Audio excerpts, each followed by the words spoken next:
Space is one of the most interesting things in life next to bread. In the year we learned how to travel to the moon and back, which is 1969, the first few astronauts saw the large encompass of space for the very first time, seeing all the stars and wonders of the universe. In the upcoming years, the Chucklefish devs decided to launch Starbound in early access. But that's lame. Let's skip to today, version 1.4.4. The most refined build of the game as of writing the script, on June 9th that is. Even though people used to call it a clone of Terraria before, I heavily disagree. Terraria gets pretty damn boring after playing it for a long time. Yes, I know there's master mode in that shit, but why the hell would I want to be punished just for playing the damn game? Doom, both 2016 and Eternal, feel like that challenge is testing your abilities of managing ammo, armor, and health on higher difficulties where it's necessary to take care of yourself while having a good time shredding through the forces of hell. In those cases, it's the journey that makes the game fun, even on Ultra Nightmare, where every death is a learning factor. In Terraria, the only thing that really matters is getting prepared to kill the next boss, with minor sub-goals like building a competent base and getting NPCs. All that massive mode does is make the enemies rather annoying, and slightly harder to kill while easily decimating you to 1,000 bits with a sneeze. That's not fun when dealing with the awfully lame journey of finding your next armor that doesn't exactly change in each playthrough. Yes, this is the case before you reach the frozen planets to Starbound, but there's a pretty major difference in the approach of upgrading your gear in Starbound. But this isn't the point of this video. I'm not here to bore you about small differences, but rather my 3 reasons why I think Starbound is much more fun when playing it purely for the journey rather than the destination. My first reason would be the combat. The game is treated more of a pseudo RPG with different subclasses like fire, ice, electricity, and poison. These matter due to the debuff they give, which are useful in most situations. Then there's a rate of fire for you when you need to fire your sword, apparently. I'm sorry, Mr. Sword, but we're gonna have to fire you.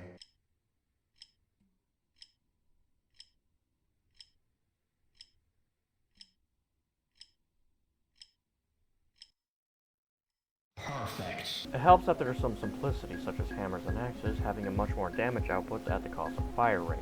Some weapons are one-handed, meaning you can hold 2 weapons or utility. Hell, mix and match if you want. Flashlight handgun, completely fine. 2 grenades, go loose. Band-aids and more band-aids?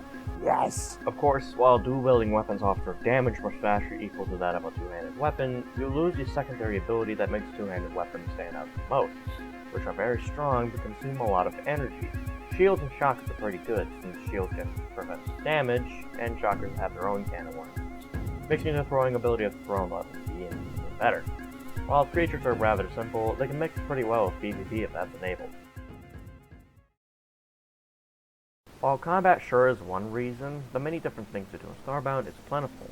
You can totally ignore the main quest up after the Aircraft mining facility and go on your way from there, such as become a farmer, become a bounty hunter, make a colony, figure out how to help terrain for it, make a space colony, become a space carrier, somehow base yourself on an asteroid belt, make your ship your personal space, understand the best gourmet recipes for survival mode, make a band.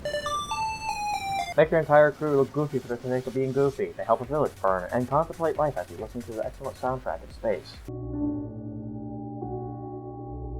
Hell, there's still quite a lot to do, and believe it or not, you must have done those things just by playing the game, or did it because you wanted something out of it, whether that be pixels, a crew member, or because you thought those plants would grow in a scorched planet. The matter manipulator is probably one of the best tools anyone could ask for. You can't lose it, it has infinite durability, and it's used quite a lot often when compared to drills and pickaxes. You use it when you build, mine, wire, paint, and investigate things, but it's severely weak when you start out with a 2x2 mine and pairing area. That's why the manipulator modules exist, to make your life easier, as well as allowing you to have a few abilities that will be helpful down the line. It beats having to get every single goddamn tool just to paint a fucking wall in Terraria, or purchasing wires because you're busy trying not to mix them. Yeah, Terraria has fucking super wires to go on for an extremely long time with no need for something like a redstone repeater, which is annoying. And your stuff turns off after turning the world off, which is pretty dangerous if you somehow got yourself in a situation where needing it is crucial. The Mana Manipulator does what it sets out to do, be an effective alternative to the usual crafty tool gameplay often seen, while being your partner in crime throughout the most of the game when it's necessary abilities.